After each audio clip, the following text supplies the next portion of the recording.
Good evening and welcome to Metro 64 News. I'm Lauren DeCesar. And I'm Phil Burquest. The latest in national and local news headlines, your sports highlights, and an extended forecast are coming up next.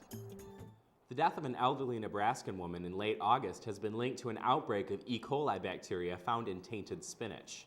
Laboratory tests and DNA fingerprinting confirmed their death was from a strain of E. coli bacteria. It has been confirmed that 2 other deaths were caused by this strain. An adult from Wisconsin and a 2-year-old boy became victims earlier this summer. The latest bulletin from the Food and Drug Administration states that 192 people in 26 states have been stricken by this strain of E. coli. Federal officials have been investigating the outbreak, which has been found to have originated in spinach grown in 3 Californian counties. Fresh spinach has been recalled and pulled from store shelves nationwide. NASA workers inspecting the space shuttle Atlantis this week discovered that a tiny piece of space debris had punched a hole in a radiator panel during the shuttle's recent mission. Officials said the damage never endangered the crew. The debris struck a panel that extends from the payload bay doors on the shuttle. It wasn't clear exactly what the object was, but it did not hit sensitive tiles or heat shields that help protect the shuttle. The impact left a hole about 1/10 of an inch in diameter. In 2003, Space Shuttle Columbia broke apart during re-entry when superheated gases entered a hole in the shuttle's wing. After the Columbia disaster, NASA began intense inspections of the shuttle, using a camera during liftoff and by the astronauts themselves once in space. Police are on the scene right now investigating a flip-over accident in Dearborn. The accident occurred on eastbound Michigan Avenue just west of Greenfield Road. The driver of this gold Cougar and a red pickup truck were involved in an apparent road rage incident. Witnesses have reported seeing the Cougar running the truck off the road when it flipped over and landed on the hood of the car.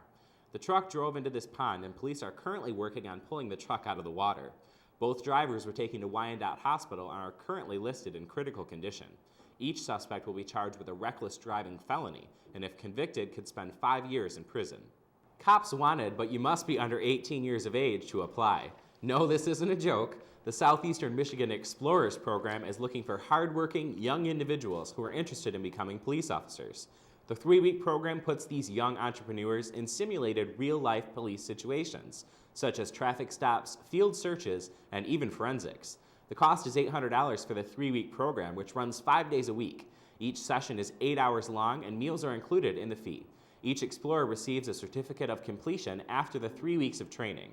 For more information, visit our website at www.metro64.com or call 1-800-555-COPS.